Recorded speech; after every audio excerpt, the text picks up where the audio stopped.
समझेगा नहीं यही रास्ता है मेरा कोई आता ही नहीं. For years, I viewed myself as one of those elaborate 1,000-piece puzzles. Each piece had been painstakingly placed. I'd graduated law school, landed a good job, bought my first home, but I was never fully satisfied, convinced that pieces were missing or needed to be rearranged to make things complete. As I saw my friends getting married, I thought finding a life partner was the missing piece that would make things better. Always a late bloomer, I attacked dating with a frenzied energy in my late 20s. By 32, still single, I was exhausted. I'd never worked this hard at something and failed so miserably. I was frustrated that unlike school or work, being more diligent at dating didn't guarantee success. Around then, a girlfriend introduced me to one of her single friends. He had a pensive, quiet presence. I instantly liked that about him. Intrigued by his searing blue eyes and unruffled confidence, I said yes when he asked me out. He was unlike anyone I'd dated. He talked about topics foreign to me: church, car racing, hunting, but all with this intense passion. He'd been married before and had 2 children that he spoke about with such tenderness that it melted my heart. And while I often struggled with the intersection of my Indian, Muslim, and American identities, he had this enviably uncomplicated sense of who he was. I was drawn to that. He told me I was the one he'd been looking for. After my confusing merry-go-round of dating, there was something intoxicating about that simple statement. Later, I got to know and love his children, and he talked about us being a family. It felt like that puzzle piece was finally within reach. Even early on, though, he'd make careless comments about my brown skin and Muslim faith. I would nervously laugh it off. It wasn't as though I hadn't heard it before. Middle school was a blur of kids yanking off my Islamic headscarf, yelling, "Go home, you dirty Arab." Ignoring the insults was a way to pretend their words couldn't hurt me, even though I felt deeply alone and humiliated. I asked him once if my parents could go with him to the gun range he frequented. They'd never held a gun. I winced when he laughed. Now, wouldn't that be a sight, a whole Brown family and me at a gun range, trying to get me on a watch list? I told myself he didn't mean it. Certainly he couldn't really think that, and then in the next breath, tell me I was the love of his life.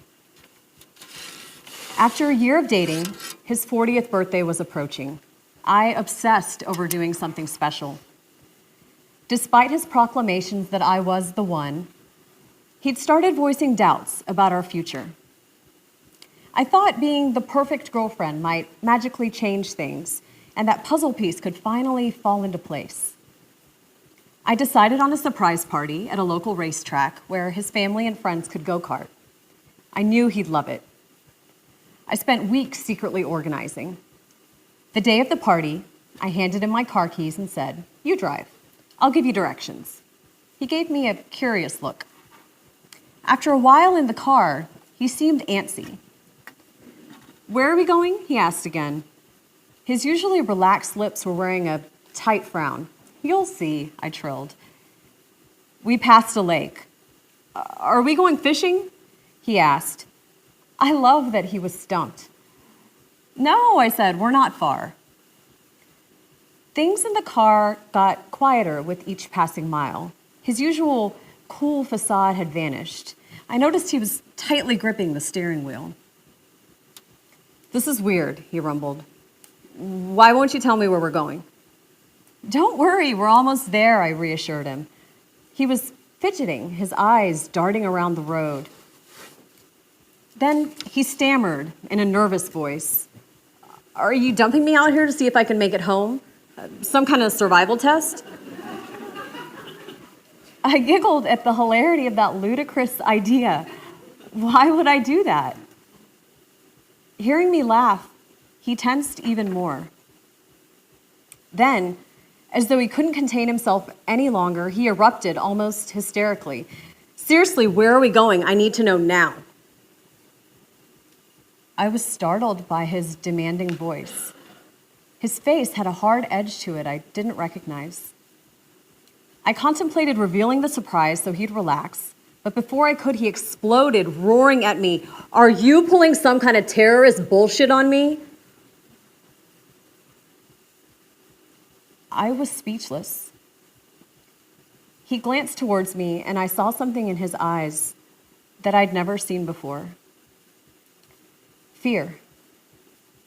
It took me another moment to realize what he was afraid of was me. "Really," he continued, "how much do I know about you anyway? We've only dated a year. You say you were born in Texas. How do I know that's true? You're Muslim and your family's Muslim. How do I know you're not some terrorist using me? How do I know you are who you say you are? Where are you taking me? Answer me." His words knocked the wind out of me. I sat there, embarrassed and silent, feeling like I'd been slapped. I was shocked to hear what he really thought of me. When we pulled into the racetrack, he realized what was happening and gave me a sheepish look. He never apologized for his rant, and I never brought it up again. I was ashamed of what he said to me and what I hadn't said back to him.